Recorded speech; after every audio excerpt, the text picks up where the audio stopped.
Ring a ding ding, because that sound today on Wall Street is very, very good news, not only for the folks on Wall Street, for the folks in Middle America, and especially for the folks who are going to be running for election and re-election in about 11 months or so. Look at that. Dow 49.5, folks. That's 500 below 50,000. First of all, that's a new record high. 50,000 never been touched before, obviously, if today is a new record. But think about that. 1% away from a 50,000 print on the Dow. That is very good news for a lot of people, including everyone watching. Don't kid yourself. It's very good. Nasdaq up 140 points.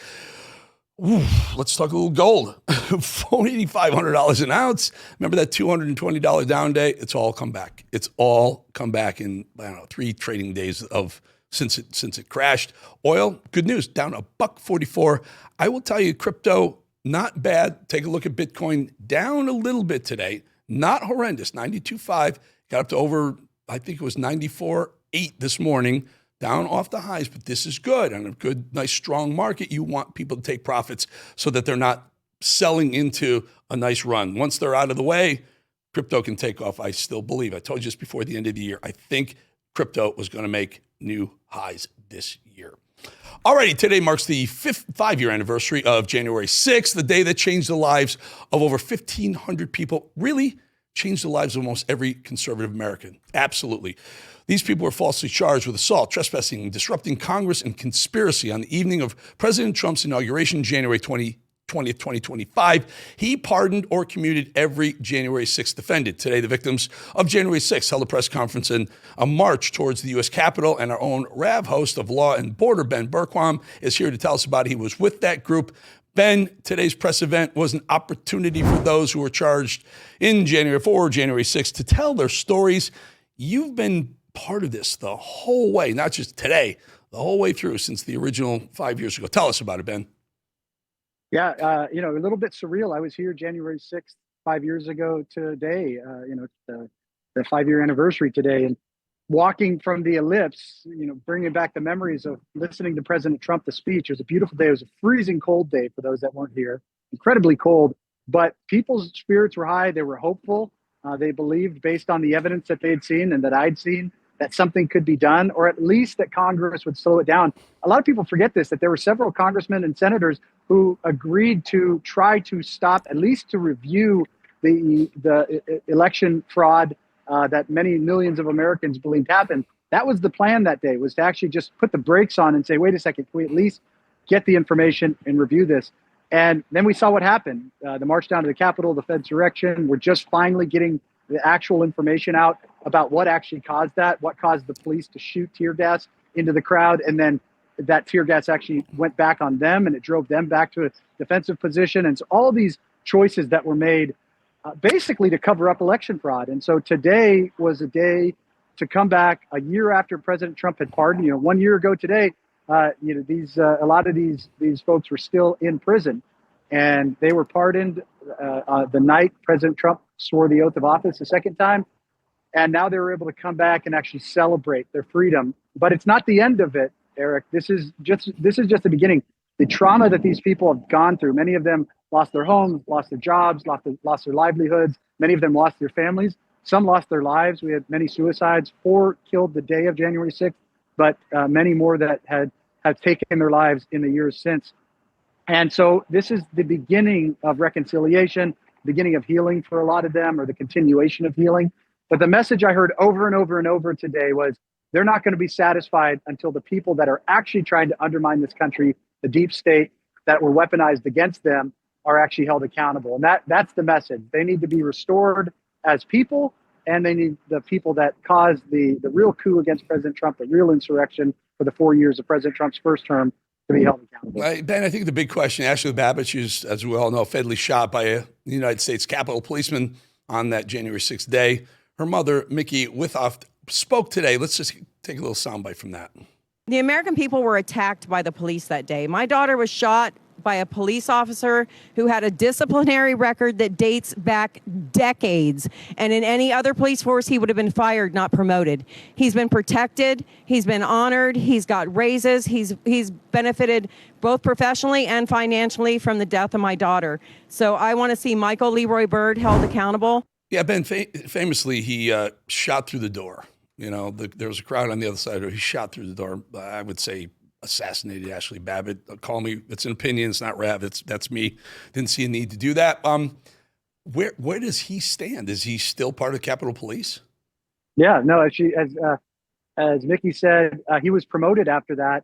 There's new reports. I haven't validated this of some other business dealings of him and his wife recently come out. But no, he was not reprimanded. He was promoted. He was cheered as a hero. Ironically, from the same people that were demanding the defunding of the police. This was all during the BLM movement that saw police officers murdered across America and cities burn across America, simply for him murdering an unarmed woman, a veteran of America, Ashli Babbitt. He was treated like a hero by the same leftists that want to destroy police. And so the ironies are all around, the hypocrisy, the fact that the left, it's all projection, and it's very sad to see that. Somebody like that who should have at least received some sort of disciplinary actions was received the exact opposite. They were promoting. Yeah. Hey, Ben, so I think since Kash Patel has taken over the FBI, there's a lot of innuendo. A lot of us believe that the FBI at the time, remember this was a very deep state FBI at the time in 2020, or 2021 January. There were FBI agents in the crowd, assets in the crowd. I think one of Christopher Wray or someone was testifying on Capitol Hill saying, well, he wouldn't say how many assets were there. That's right. We saw the pictures of them very obviously dressed like FBI guys, young guys, all standing around, short haircut, cropped haircut, kind of talking to their ear a little bit. Do we know if we gotten solid proof of that? And let me ask you this: if not, why the hell not? Yeah, no, that's the $1 million question. Clearly, there's no doubt Kash has that information. Pam Bondi has that information. Why nothing has been done with it? And the last number President Trump came out and said was 274 FBI assets were on the ground that day. That's the best number I have because it came from President Trump. But who were they? What was their role in it? How did they take part? Did they instigate any of it? Were they just observing? What role did they actually play? We have none of that information. Nobody's been prosecuted for it. Nobody, and no real information has come out. And that's where people's rightful frustration, even today, I was talking to Enrique Tarrio, the Proud Boys, and some of the other folks there. And they love President Trump. They believe in President Trump. They know that they would not be free today without President Trump. But there's some frustration that the FBI isn't doing more to hold the people accountable that orchestrated it, that clearly were involved in making it happen, both on the inside and the outside. And so that's why I say, when it comes to what people want, it's ultimately, Enrique uses the word retribution, but it's really just justice. They want justice. They want the people that did things bad to be held accountable and the people that were mistreated to be made whole. And that's the ultimate goal. So Enrique Tarrio is I believe he's part of the Proud Boys. Gavin McInnes was a very close friend of mine, who was the founder of the Proud Boys. Yeah. I don't think he was involved that day. I'm not really positive of that. But Enrique was at the time, and then there was a famous split. Where do the two groups stand now? Do you know? Yeah, it was Enrique is still part of the Proud Boys. In fact, he wasn't even in D.C. on January 6th, but he got one of the harshest sentences, 22 years. Enrique is still a Proud Boy member. Gavin separated from the organization. But I'll just say this. Look, when I was going through it, and I said it in the press conference this morning, when I was out there in the middle of the streets for 4 years under President Trump's first term, it was only the Proud Boys and the Oath Keepers that were protecting, that had my back. There were places in Portland and in Berkeley and in Chicago and all over this country where police were told to stand down by their traitorous mayors and their leftist politicians. And it was only because of the Proud Boys that my back was protected countless times. And so I've got nothing but good things to say. Now, they party a little too hard, and some of the things they do, I may not do, but I thank God for the Proud Boys. And that's partly why they were attacked so vehemently by the left, was because they understood how impactful they were, that if they could get rid of the Proud Boys, get rid of the Oath Keepers, that you'd have nobody there to have people's back when they stood up and fought for that First Amendment. All right, Ben. Before we let you go, I know you're Reagan National DCA. What the hell are those structures behind you that look like trees but also look like fake metal trees?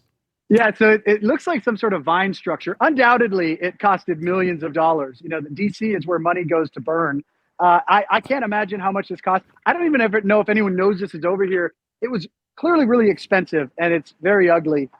Maybe when the flowers come out, I don't know. But it just goes back to, this is why DOGE, we need DOGE. I'm so glad Elon's back involved. Yes, we got to cut the spending on all this crap. No more government dollars going to crap like this. All right. Ben, be safe. Always good to have you. Host of Law and Border, Ben Bergquam. Always just great reporter, great host as well. Thank you, Ben. Thank you, brother. All right, folks. Just 3.5 months. 3.5 months we launched The Edge. The Edge just crossed 8,150 subscribers. That's elite level, top 0.1% of all new YouTube channels. No clickbait, no games, no apologies, by the way. That doesn't happen by accident. It happens when experience beats theory. I've been tested in arenas where failure is public and permanent. Sports, Wall Street, national television. Now we're expanding The Edge into performance itself, how men stay sharp, strong, resilient under real pressure. This isn't for everyone. It's for men who refuse to decline quietly. So do me a favor. Take your phone, take your camera, hit that subscribe QR code right there with your camera. You'll subscribe. Again, never going to charge you a penny. We just want you part of this really, really big growing platform. We got some amazing stuff coming up in January. Next 3 weeks, you're gonna want to watch these shows. They're wild. And again, we're not woke. No BS on The Edge. Just figure it out. Just figure out your edge and use it to perform better at the highest level that you possibly can. YouTube.com/@EricBollingTheEdge. YouTube.com/@EricBollingTheEdge. Just go to YouTube, Eric Bolling The Edge. Hit it, subscribe, join us. We'll be back. 2.5 minutes.